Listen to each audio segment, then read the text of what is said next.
안녕하세요. 십자가도 말씀 찬양 TV입니다. 여기는 영광집 교회고요. 매일 드리는 번제 시간입니다. 잠깐 소리가 잘 안 날 수가 있어서 제가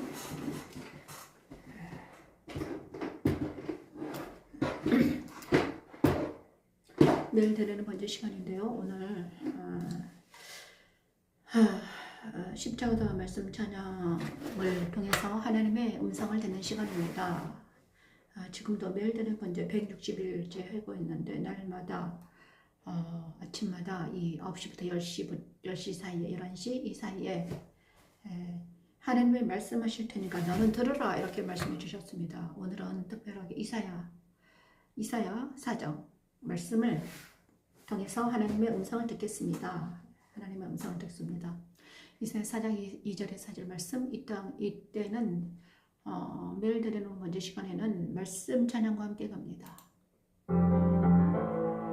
그날의 여호와의 싹이 아름답고 이사야 4장 2절의 4절 말씀입니다.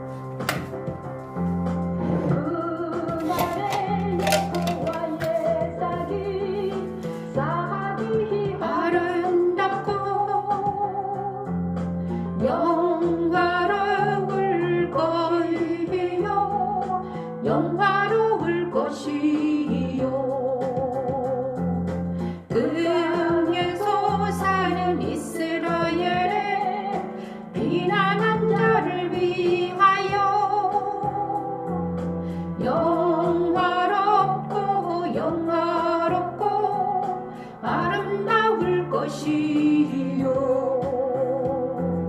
시온에 남아있는 자 예루살렘에 머물러 있는 자 곧 예루살렘 안에 생존한 자 중 기록된 모든 사람은 아멘.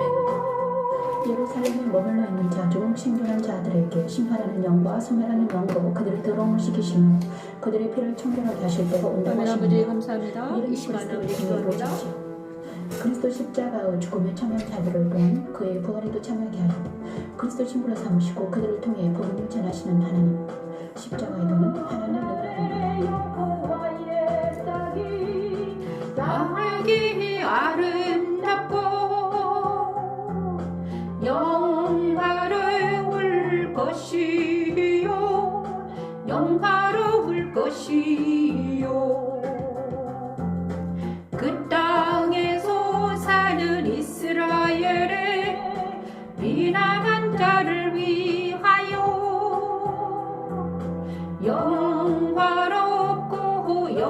영화롭고 아름다울 것이며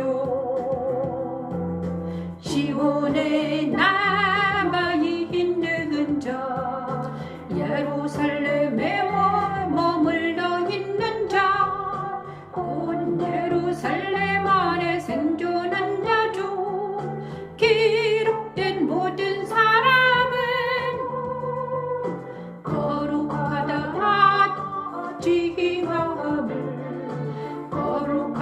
칭함을 얻으리니 이는 주께서 심판하는 영과 소멸하는 영으로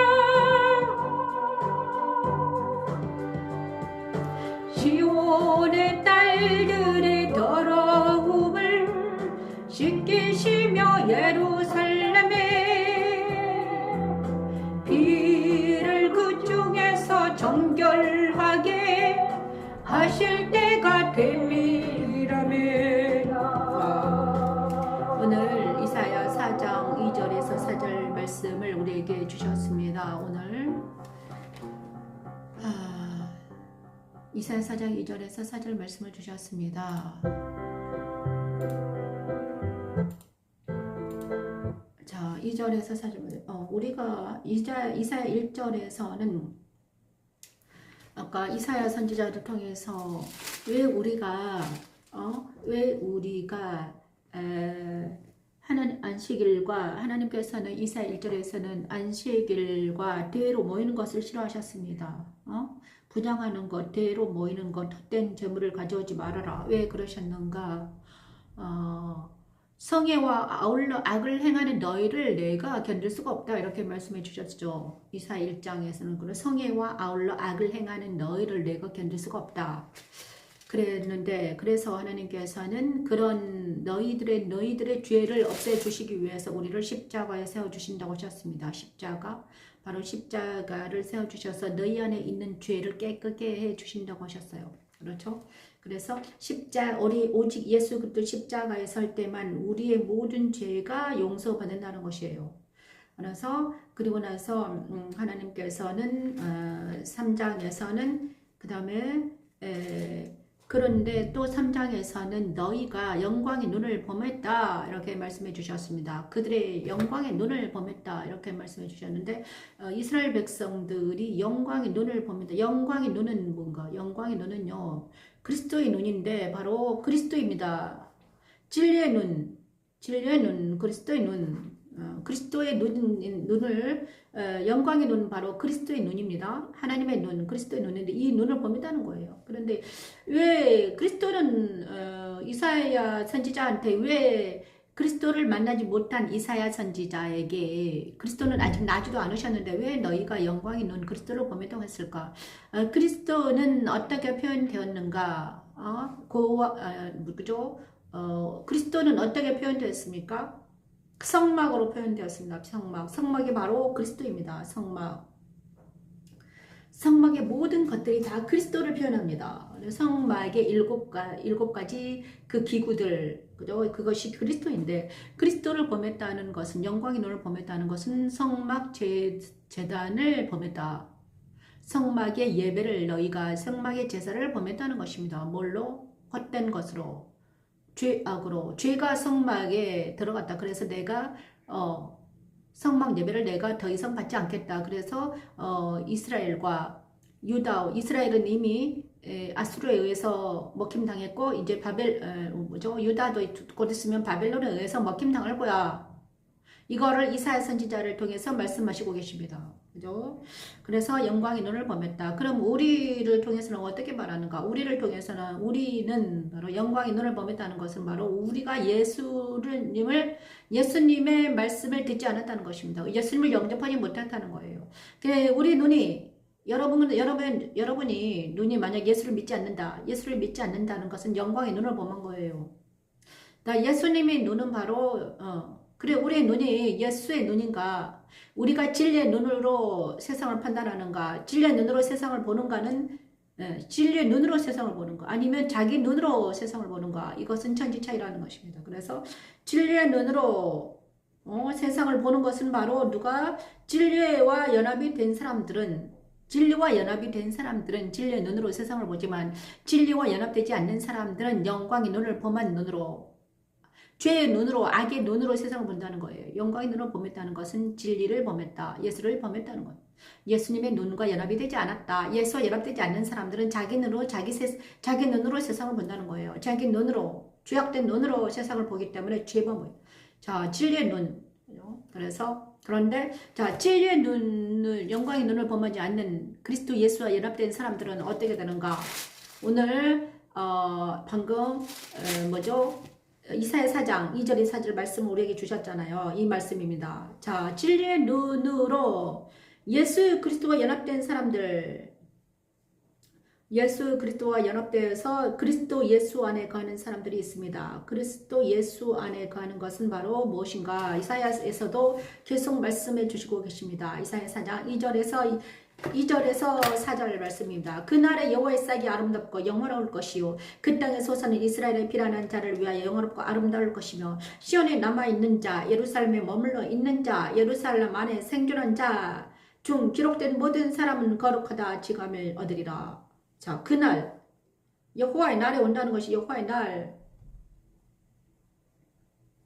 그날에 뭐다? 예루살렘에 머물러 있는 자, 시온에 남아있는 자, 예루살렘에 머물러 있는 자, 곧 예루살렘 안에 생존하는 자는 기록된 모든 자는 뭐냐면 생명책에 기록된 모든 자, 택한 자, 이들은 거룩하다 지감을 얻으리니 이는 주께서 심판하는 영과 소멸하는 영으로 시온의 딸들의 더러움을 씻기시며 예루살렘의 피를 그 중에서 정결하게 하실 때가 됨이라. 그날이 온다는 것입니다. 여호와의 날, 그날 온다는 거예요. 그날은 어떤 날인가? 저와 여러분 안에도 그날이 온다는 것입니다. 그날, 그날은 바로 그리스도의 십자가에서 그리스도 안에 가는 날. 그리스도 안에 가는 날이 온다는 그날. 그리스도 안에 가는 날. 그리스도 안에 가는 날이 온다는 거예요. 그리스도 안에. 자, 그래서 그리스도 안에 가는 날이 오는데 그리스도 안에 가면 그리스도 안에 간다는 것은 무엇인가 정확하게 나와 있습니다. 뭔가 심판하는 영과 소멸하는 영으로 시온의 딸들의 더러움을 씻기시며 예루살렘의 피를 그 중에서 정결하게 하는 때가 되리라. 자, 그리스도 안은요. 그 다음에 그리스도 안은 뭐든가 로마서 8장 1, 2절 말씀은 생명은 성령의 법 아니면 생명의 성령의 법. 그래서 죄의 법에서 벗어나서 생명의 성령 법 안에 있는 날이 오는데 그 날은 뭔가? 그리스도 예수 안에 있는 날은 그리스도 예수 안에는 뭐가? 죄된 것들이 다 떨어져 나가는 날. 옛사람이 떨어져 나가는 날. 그리스도 예수 안에 있는 내가 그리스도 안에 가는 날이 온다는 것입니다. 그리스도 예수 안에 거해서 예수 안에 간다는 것입니다. 그 다음에 여호와께서 가시는 온 시온산과 모든 지폐 위에 낮이면 구름과 연기, 밤이면 화염에 빛을 만드시고 그 모든 영광 위에 덮개를 두시며 그 또 초막이 있어서 낮에는 더위를 피하는 그들을 지으며 또 풍우를 피하는 곳이 되리라. 그리스도 예수 안에는 바로 안전한 지대라는 것입니다.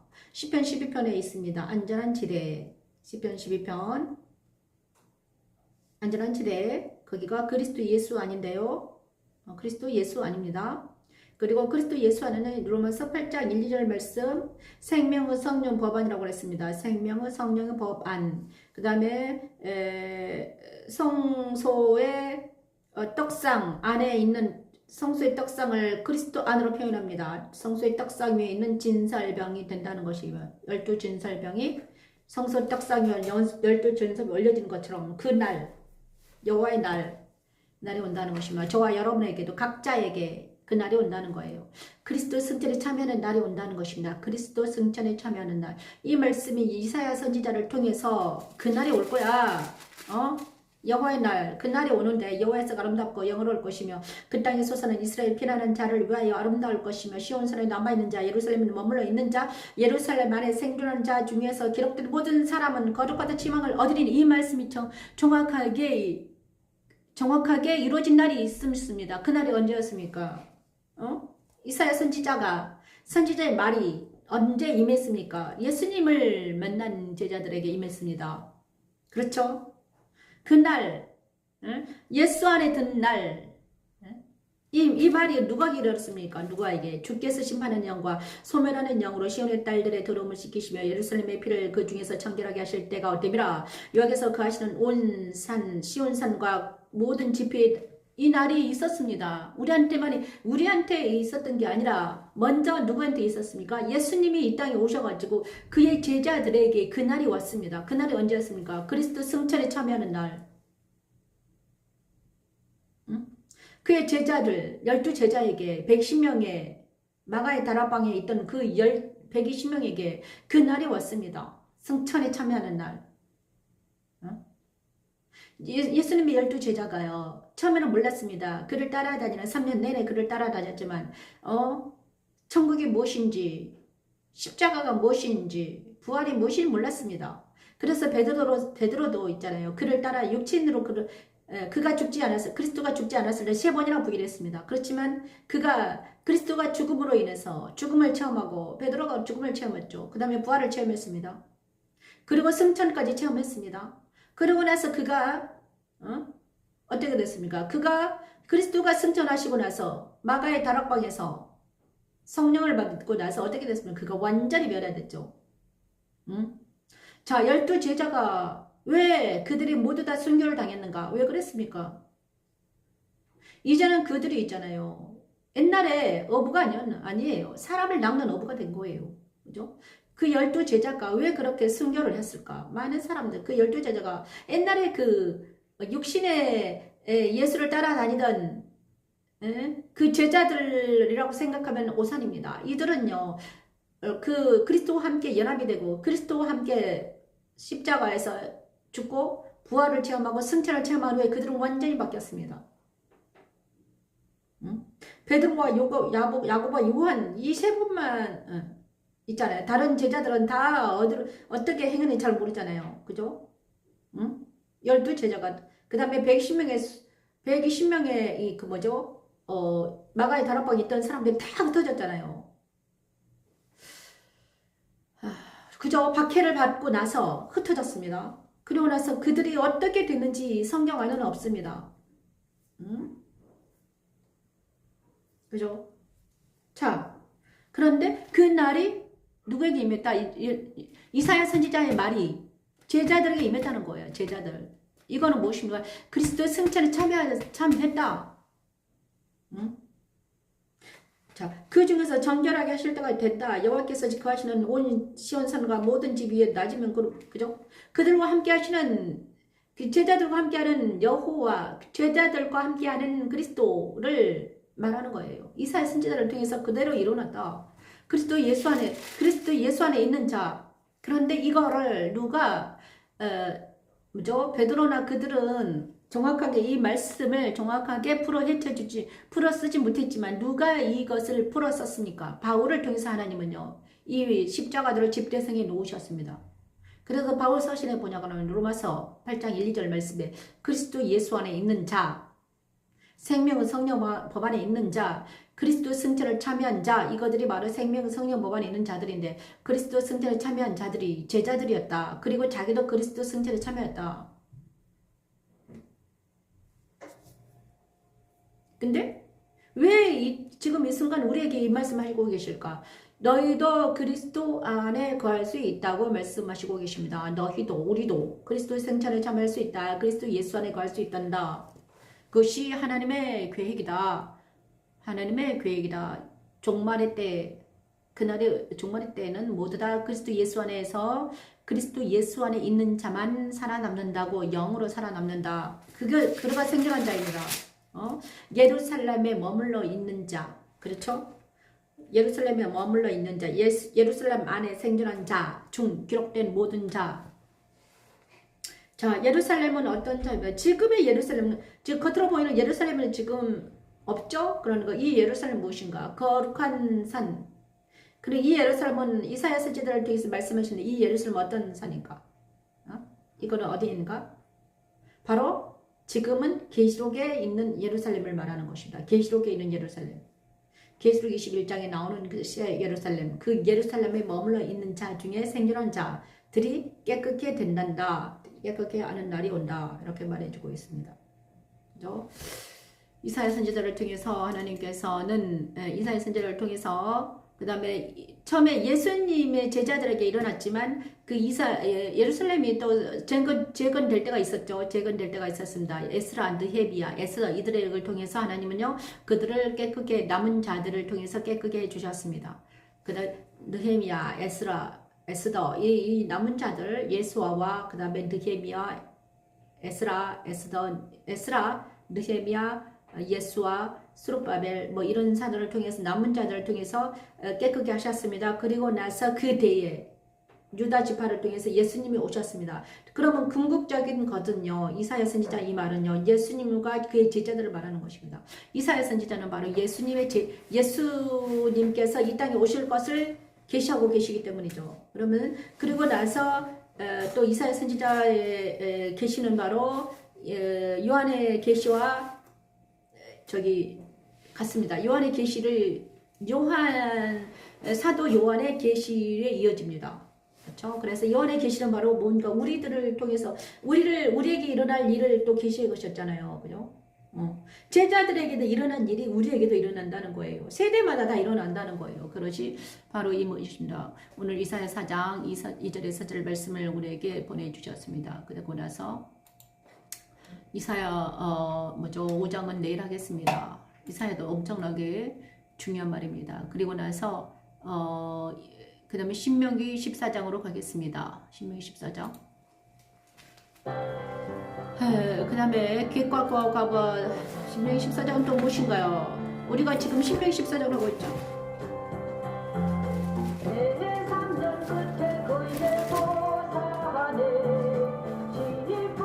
이를 다 내어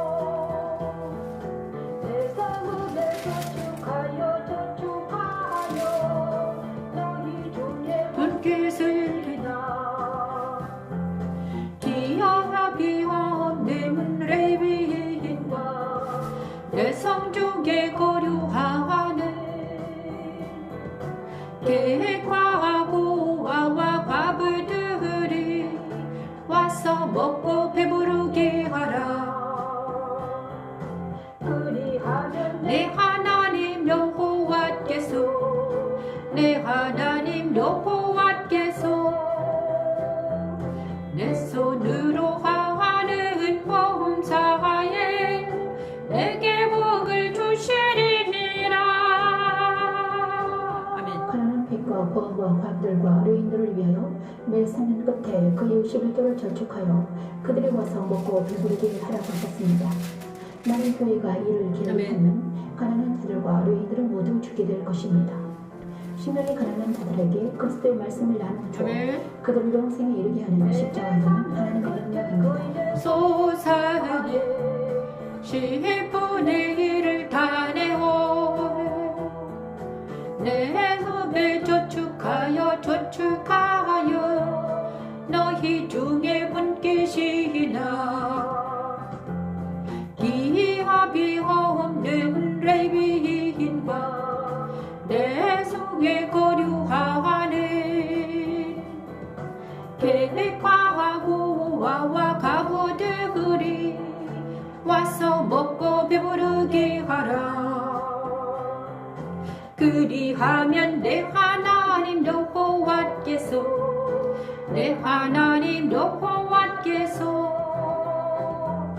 내 손으로 하는 범사에 내게 복을 주시리라. 그리하면 내 하나님 여호와께서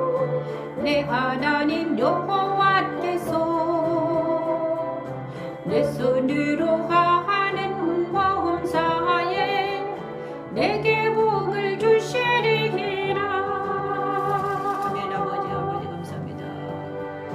매 3년 끝에 뒤에 솟아내 10분의 1을 다 내어 14장 28, 29절.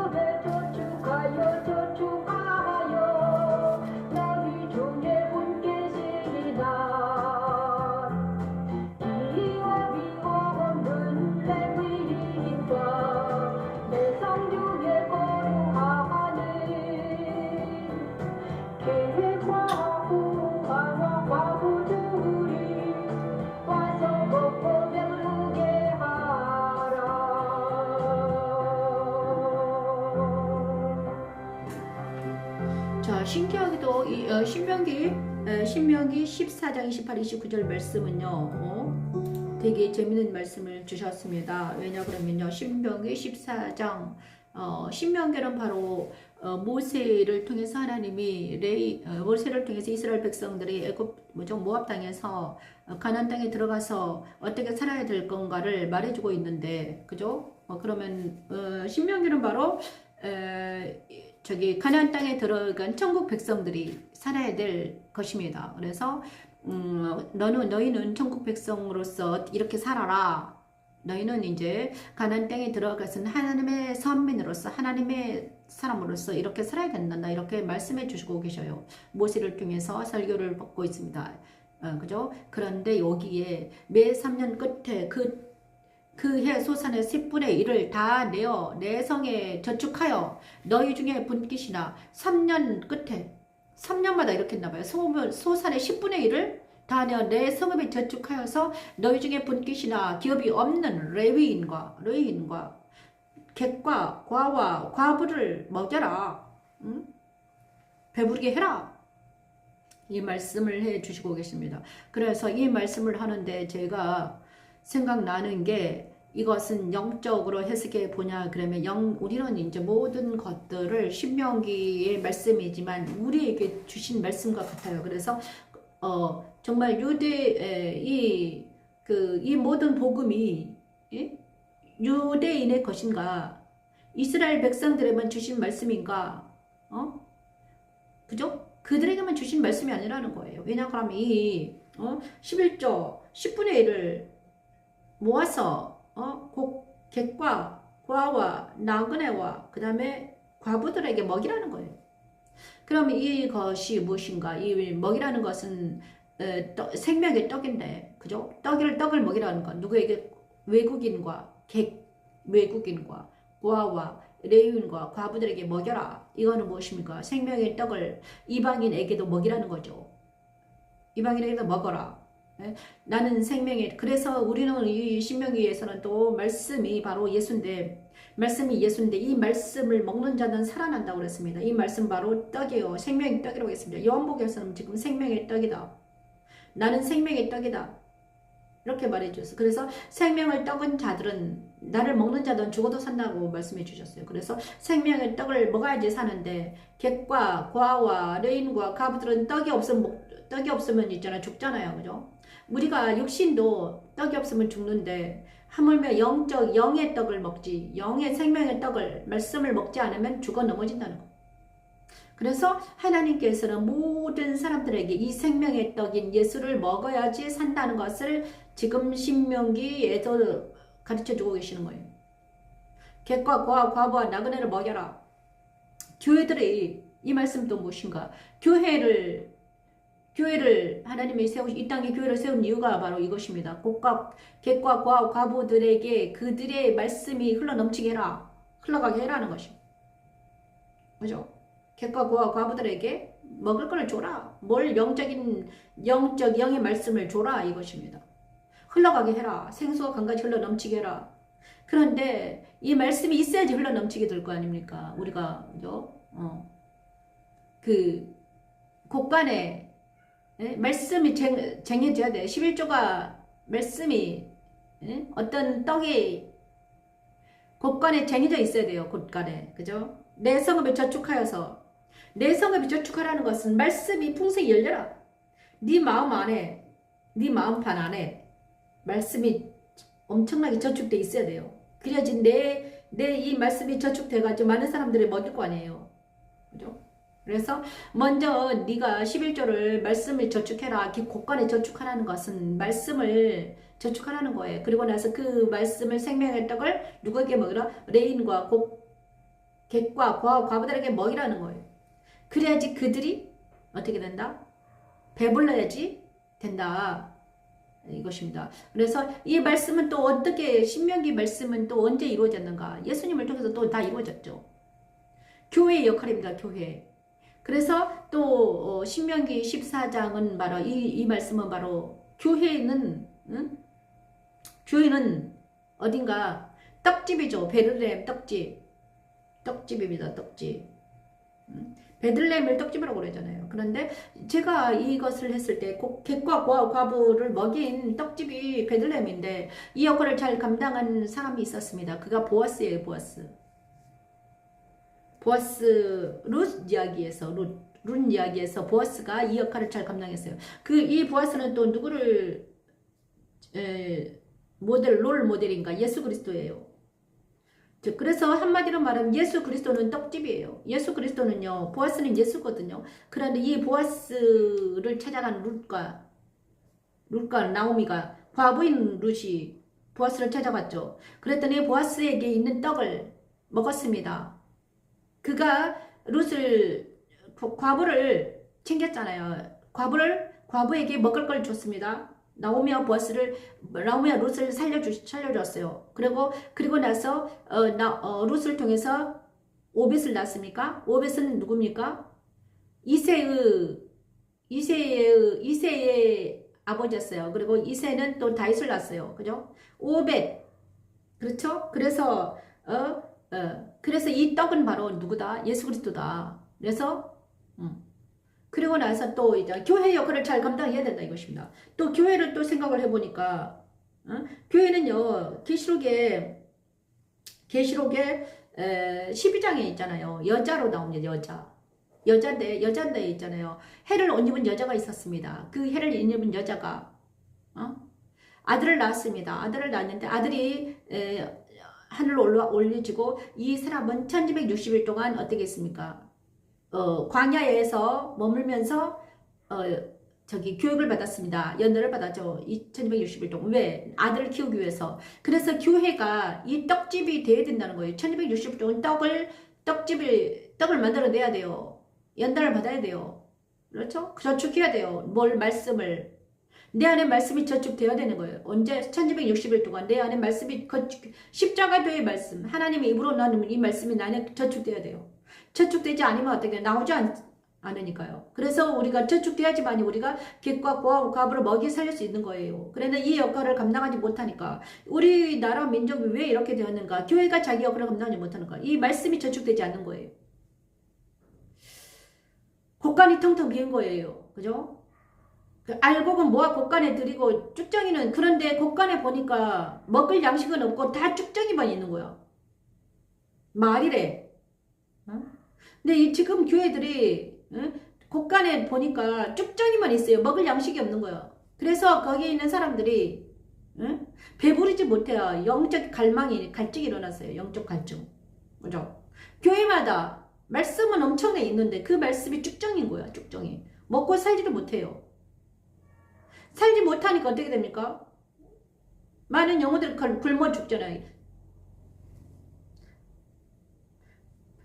물이 없어 기갈이 아니라 뭐가 없어서 말씀이 없는 기갈이 일어났다는 거예요. 말씀은 엄청나게 많아요. 그런데 이 말씀은 무엇인가? 생명의 말씀.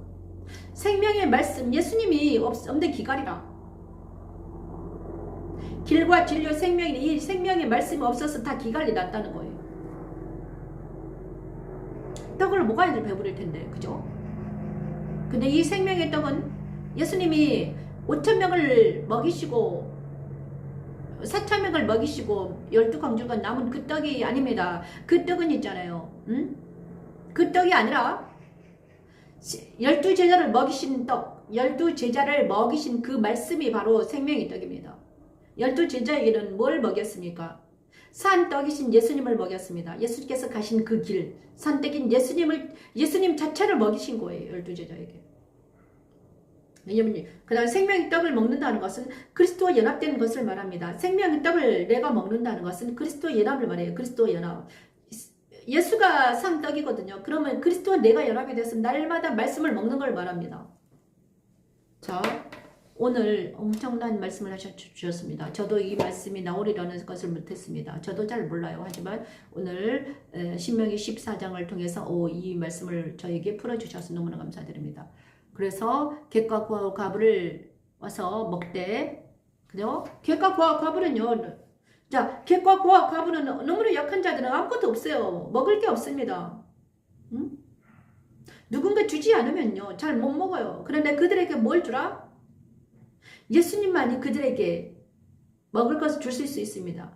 값없이 와서 먹으라 그랬습니다. 그래서 이 말씀은 바로 값없이 와서 먹어라. 생명의 떡은 값없이 줘야 돼요. 값없이. 그죠? 값없이 와서 먹어라. 자, 이렇게. 그래서 영생의 말씀은 값없이 먹으라고 했습니다. 누구든지 와서 이 말씀을 먹고 배부른 자들은 영생에 들어간다. 이렇게 말씀해 주시고 계십니다.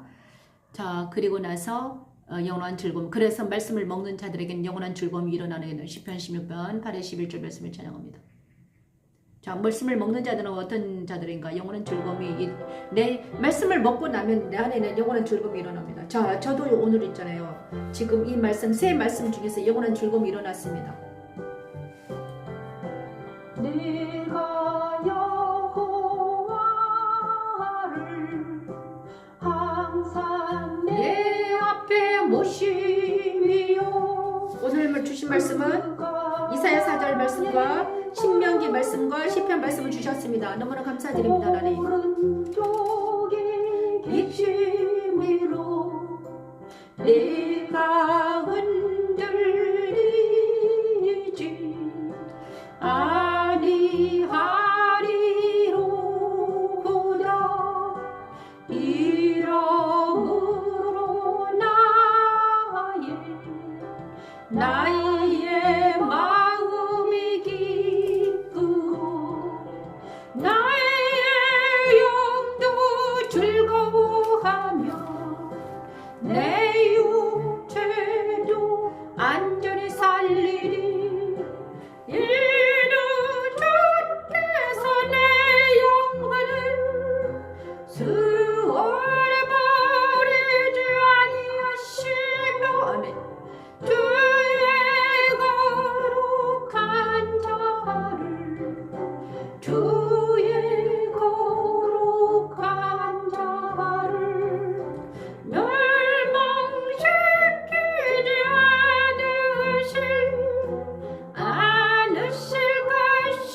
말씀을 찬양합니다. 그 편에 모신 성도들은 의도하지 않습니다.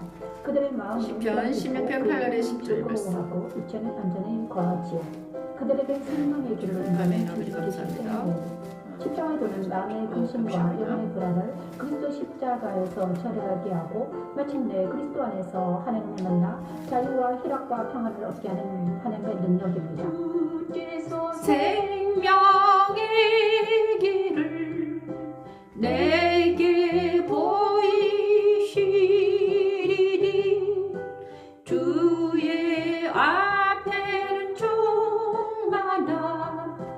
충만한 기쁨이 있고 주의 오른쪽에는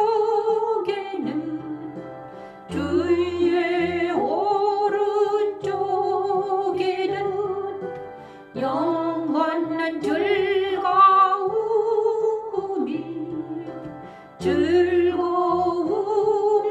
있나이다.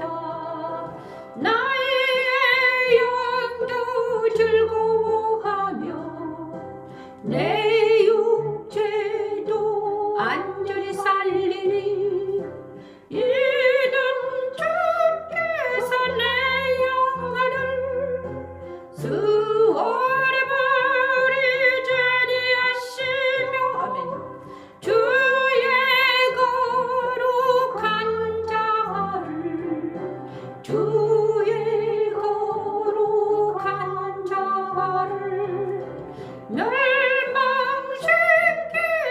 주의 거룩한 자를 멸망시키지 않으실 것임이니이다. 아멘. 아버지 감사합니다. 주께서 생명의 길을 내게 보이시리니 주의 앞에는 충만한 기쁨이 있고 아멘. 주의 오른쪽에는 주님 감사합니다. 주의 오른쪽에는 영원한 즐거움이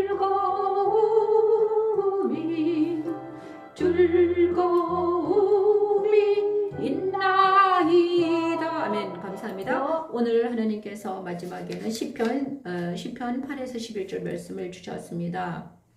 제가 요즘에 막 감기에 걸리고 목도 아프고 그 다음에 막 위장도 많이 아팠습니다. 그래서 독감이 걸리진 않았나? 목이 많이 잠겼습니다. 그런데 오늘 하나님께서 오늘 16장 8에서 11절 말씀을 주시면서 영원한 즐거움에 대해서 말씀해 주십니다. 내가 여호와를 항상 내 앞에 모시며 그가 나의 오른쪽에 계심으로 내가 흔들리지 아니하리로다.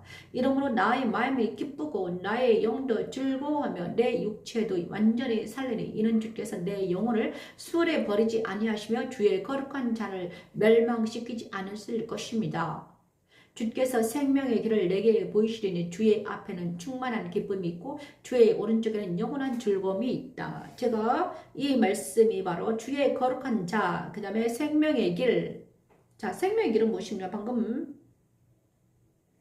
생명의 길은 뭐라 했습니까? 요한복음에서는 이렇게 길과 진리와 생명이다. 나는 길이요 진리요 생명이라고 말씀해 주셨습니다. 누가? 예수가. 예수님은요 길과 진리요 생명입니다. 그래서 예수께서 가신 그 길이 바로 생명의 길이라는 것이. 생명의 길은 무엇이며 십자가의 도입니다. 예수께서 가신 길, 십자가의 도, 그것이 뭐다? 생명의 길입니다. 그래서 생명의 길이 내 앞에 있으니 나는 좌로는 우로와 지치지 않는다. 내가 힘들고 어려울 때마다 항상 주님께서 가신 그 길을 가면 되니까. 자, 그래서 생명의 길을 내 앞에 주셨다. 그래서 십자가의 도와 말씀 찬양을 주셨으니 너무나 감사하다. 그 다음에 내 육체도 안전하고 내 영혼은 즐겁다. 왜? 생명의 길이 내 안에 있으니까. 내 앞에 생명의 길이 열려 있었는데 어찌 내가 기뻐하지 않겠는가. 많은 사람들이 이 생명의 길이 없어가지고 길과 진리와 생명이신 예수님을 영접하지 못해가지고 힘들어하고 고통받고 있는데 너는 지금 생명의 길이 네 앞에 있지 않냐? 그렇죠? 네 몸이 조금 목소리가 좀 아프고 배가 좀 아프다고 해서 그게 무슨 대수냐? 네 안에 생명의 길이 있는데 네 몸도 안전할 것이고 그 다음에 이 몸은 아픈 거는 조금 있으면 낫잖아요. 괜찮아요. 그런데 진짜 중요한 거는 뭐가 없을 때 네 영혼이 길과 진료 생명이를 몰랐을 때 그죠? 길과 진료 생명이신 예수를 몰랐을 때 넌 진짜 힘들지만 네가 길과 진료 생명의 길이 네 앞에 있는데 그리고 네 오른편에는 네 영혼이 하나님이 너와 함께 하시고 네 오른편 하나님이 계시는데 뭐가 더 힘드냐? 그렇게 말씀해 주시고 계시는 것입니다. 오늘 정말 오늘 특별하게 오늘은 뭐죠? 신명기 14장과 그 다음에 이사야 4장 그 다음에 시편 16편 말씀을 통해서 우리는 다시 한번 이사야 4장을 통해서 하나님께서는 뭘 말씀해 주셨는가? 그죠? 우리 다시 한번 자기 자신을 돌아보며 자기 자신을 나는 지금 어디에 있는가? 이사야 4장 그날의 여호와의 싹이 아름답고 영원할 것이다. 그날의 여호와의 싹이 아름답고 영원할 것이다. 이사야 4장 통해서 하나님께서는 그날에 온다는 것입니다. 이사야 선지자의 말씀이 그대로 되어서 예수 그리스도 안에 가는 모든 자들이 예수 그리스도 안에 가는 제자들이 예수 안에 가는 제자들에게 그날이 왔습니다. 영원할 것이다. 그 다음에 그 제자들이 영원할 것이다. 그리고 나서 그 다음에 그 다음에 이제 그 제자들을 통해서 우리에게는 십자가의 도가 나한테 왔습니다. 십자가의 도. 십자가 도는 무엇인가? 말씀입니다. 고아와 객과 과부를 먹이는 그 생명의 떡. 말씀이에요. 십자가 도를 먹는 자들은 살아나는 것. 객과 고아와 과부들에게 주시는 그 말씀의 떡을 아무것도 아닌 과부 같은 나에게 주셨습니다. 과부인 나에게 생명의 떡을 주실 거예요. 생명의 떡 무엇입니까? 예수 그리스도 자신을 나에게 주셨습니다. 네, 그렇죠. 신명기 그 말씀이 객과 고아와 과부들에게 주신 그 떡이 내 안에 주셨어요. 그리고 나서 내 안에 말씀이 가득 넘쳐야지만이 어떻게 된다. 다른 사람이 또 내가 다른 사람 먹일 건 아니에요. 그래서 지금 이 순간은 네가 말씀을 먹어라. 네가 열심히 말씀 먹어야 된다. 이렇게 말씀해 주셨습니다. 지금 2년 동안에 제가 말씀을 열심히 먹어서 이제는 그 말씀을 다른 사람에게 네가 과부 때 네가 말씀 먹었잖아. 생명의 떡을 먹었어요. 길과 질 생명. 이제는 네가 풍성해졌을 때 누구에게 먹여야 된다? 다른 아직도 먹지 못한 객과 과부가 있으면 그 떡을 먹이라는 것입니다. 그죠? 그래서 누굽니까? 룻과 나오미가 과부가 돼가지고 베들레헴의 떡집에 가서 보아스를 만나서 부자가 되었습니다. 그러는 그들은 또 무엇을 누구죠?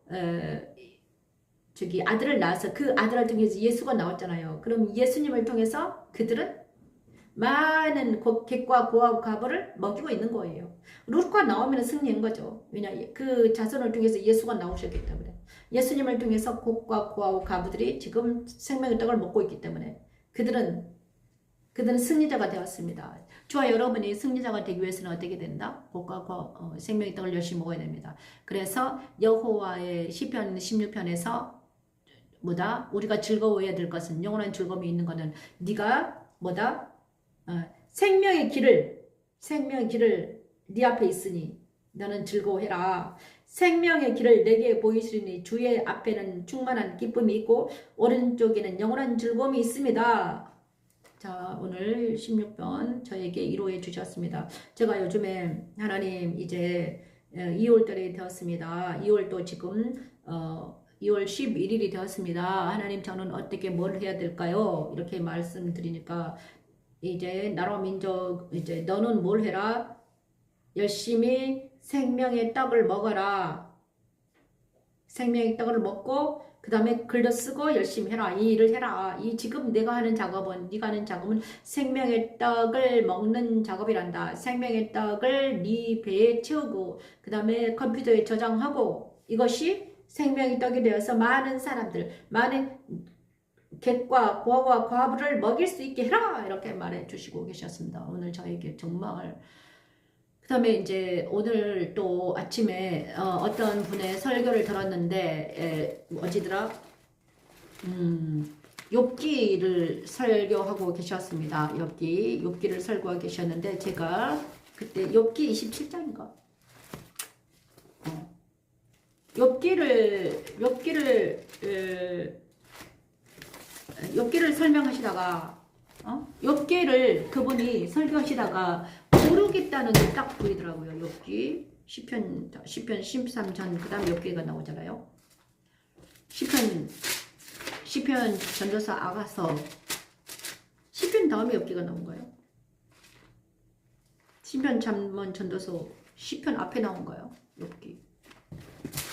그죠? 시편 앞에 딱 나옵니다. 그런데 그분이 시편 27장을 보고 나서 시편 24장인가?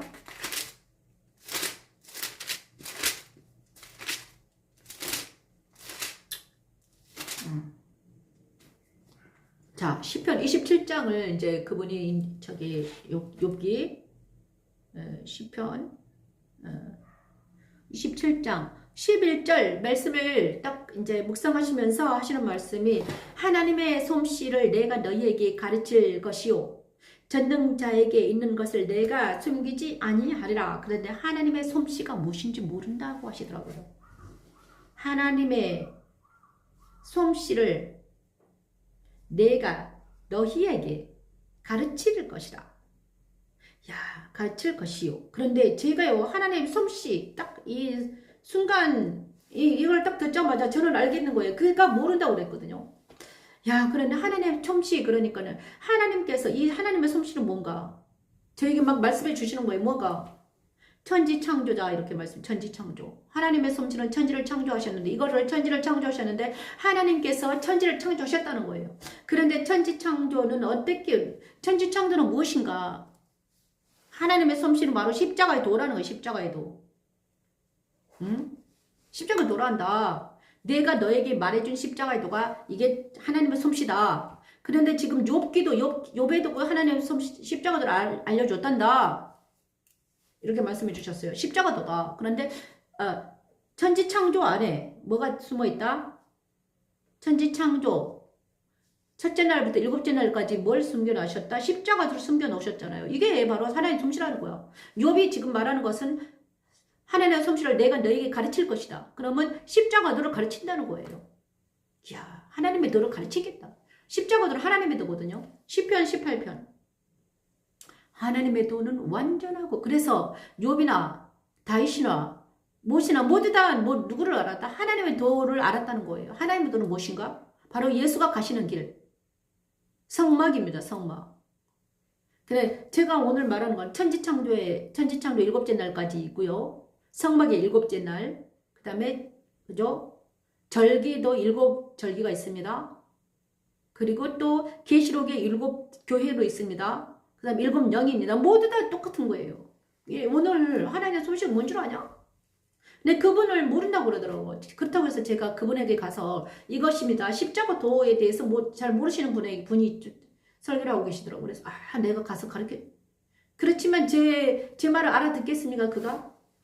그죠? 자, 여러분 여기까지 알아들으셨나요? 알아들으신 분들은 귀 있는 자는 알아듣고 영생을 얻으시길 바랍니다. 자유를 얻으시길 바라요. 정말 놀라운 오늘 아침 제가 그래서 다시 한번 이번에 우리 한 목사님이 오셔가지고 그분도 알게 가셨으면 하나님을 만나셨죠.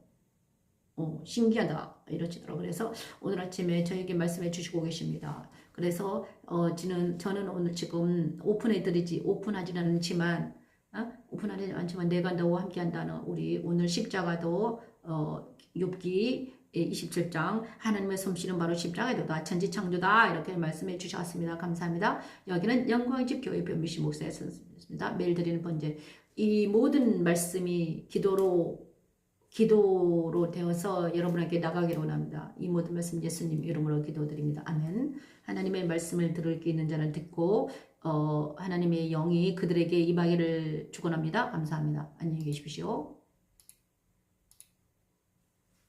이야, 진짜